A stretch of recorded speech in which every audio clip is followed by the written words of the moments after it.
After the success of Castlevania, Konami naturally decided to make a sequel, although this time around, they changed the formula a little bit. How'd it do? It blew. There are a million reviews of this game online. Pretty much everyone knows about the failure that is Simon's Quest. So, what can I say that hasn't already been said? Well, how about I don't hate this game. Yeah, I actually don't hate Simon's Quest all that much. It's not a good game by any means, but I don't think it's the worst thing ever or anything. Yeah, we all know about the bad translation, the lack of direction, the grinding, the cryptic nonsense, and of course the tornado fiasco. But in all honesty, if you know what you're doing, it's honestly not that bad. Also, I'd like to bring up that I've played both the original and redacted versions of this game, and I would highly recommend playing the redacted version. It fixes almost all of the problems that the game has, and makes it a lot more bearable. With all that out of the way, let's dive into it.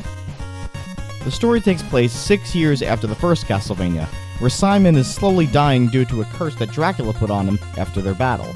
An old woman informs Simon that in order to break the curse, he must gather Dracula's remains and burn them. So he sets out to do so, and the story begins. The linear progression of the first game is gone, and now uses more of an open world mechanic. Hearts are still found here, but instead of ammo, they are used as currency to buy items. Health chickens are no longer here, so instead the only way to heal is to go to a church. However, when you die, you spawn right there, so there's really no punishment. Unless you game over, in which you lose all your hearts and have to grind again. But of course, I can't leave out the night and day mechanic. It's a great idea having enemies become stronger at night. Hell, Shantae did it great several years later. But in this game, it wasn't executed well. The transition just takes forever, unless you're playing the redacted version. But it's still annoying when you're trying to get to a church to heal and then... Fuck! As I said before, the objective is to gather Dracula's remains, each one found in a mansion. Damn, this music rocks. In fact, this entire soundtrack is the best part of the game, giving us some of the most iconic tunes in the entire series.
Oh yeah, we should probably talk about the boss battles.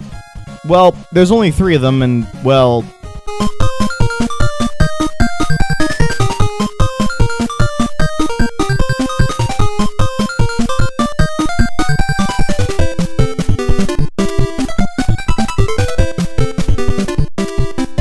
they're easy as shit.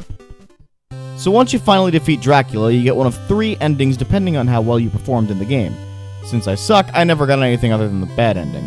But I don't plan on playing the game again to get a better one. So yeah, that was Simon's Quest. Was it good? No. But was it the worst game I ever played? No, not by a long shot. But it's definitely not one of the Castlevania games I plan to revisit anytime soon. Tune in tomorrow when we take a look at the arcade's take on the series, Haunted Castle. See you then.